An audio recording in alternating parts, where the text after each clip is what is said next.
All right, so take a look at this. At first glance, you might think you're looking at some ancient Chinese writing, right? But here's the thing.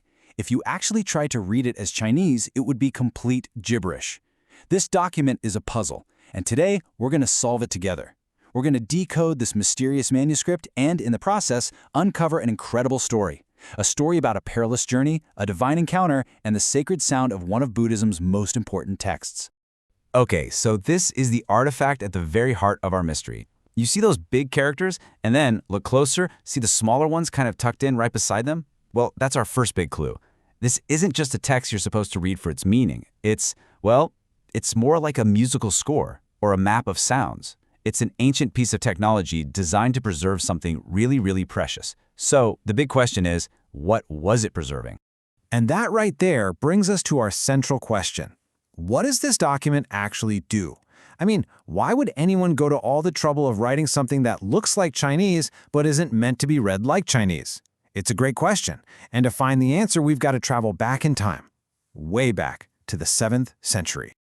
To really get this text, you have to first understand the man behind it. And let me tell you, his story is one of the most legendary quests in history.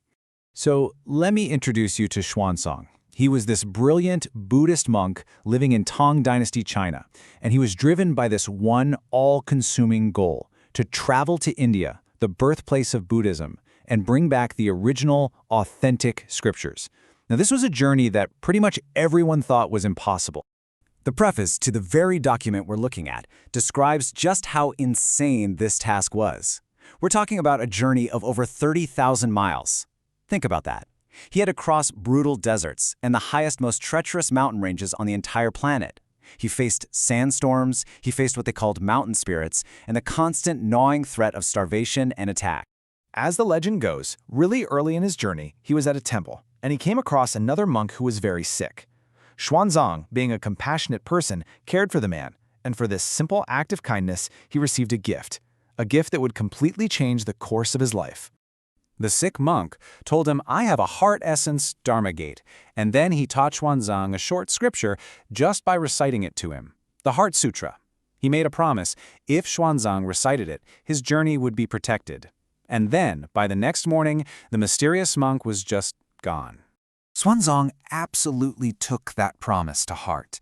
From that moment on, whenever he found himself in mortal danger, lost in the desert, facing down demons, on the absolute brink of starvation, he would stop what he was doing and chant the text he had learned 49 times. And every single time, something miraculous would happen. These illusory guides would just appear out of nowhere to lead him back to the path. Food and water would literally manifest when there was none. This short sutra became his spiritual lifeline, the one thing that got him through every single trial. So fast forward years later, he actually makes it. He reaches the great monastic university of Nalanda in India. And one day, while he's looking at the sacred scriptures, he sees a familiar face. No way! It's the same man he met all those years ago at the start of his journey. And the monk smiles and reveals who he really is. I am the Bodhisattva Guanyin, the actual embodiment of compassion, who had given him the sutra to make sure he succeeded. Okay, so that incredible story brings us right back to our mysterious document. It's the key, the final piece of the puzzle we need to understand what we're really looking at. So here it is, the secret to the whole thing.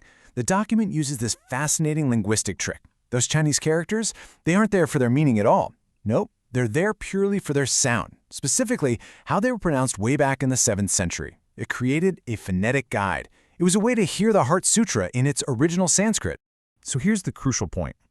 The main purpose of this text wasn't translation. Not in the way we think about it today. It was transliteration. The whole goal was to preserve the sacred vibration, the actual sound of the sutra as Guanyin supposedly taught it to Xuanzang. And this slide, this is where it all just clicks into place. On the left, you've got the standard Chinese translation for the Bodhisattva of compassion. But look at the right. You see that crazy long string of characters from our document? If you read them for their meaning, it's just nonsense. But if you read them for their 7th century sound, you hear the original Sanskrit, Arya Vavloka Deshvara Bodhisattva. It is an absolutely ingenious way to capture the sound of a completely different language. Okay, so now that we figured out how the text works, let's take just a quick look at what it's actually saying. I mean, what is this core wisdom that was so powerful it could literally guide a monk across a continent? So at its very core, the Heart Sutra is all about a concept called emptiness, or shunyata. Now, this doesn't mean nothing exists. It's a bit more subtle. It means that nothing exists independently, on its own. Everything, the world, our bodies, even our thoughts, it's all interconnected, and it's all constantly changing. But, the journey of this text didn't end with Xuanzang. In fact, its journey of preservation is almost as remarkable as his own. The specific version we've been looking at today, it was actually recorded from a pretty monumental source, the stone walls of the Daxing Shan Temple in Chang'an, which was the capital of the Tang dynasty.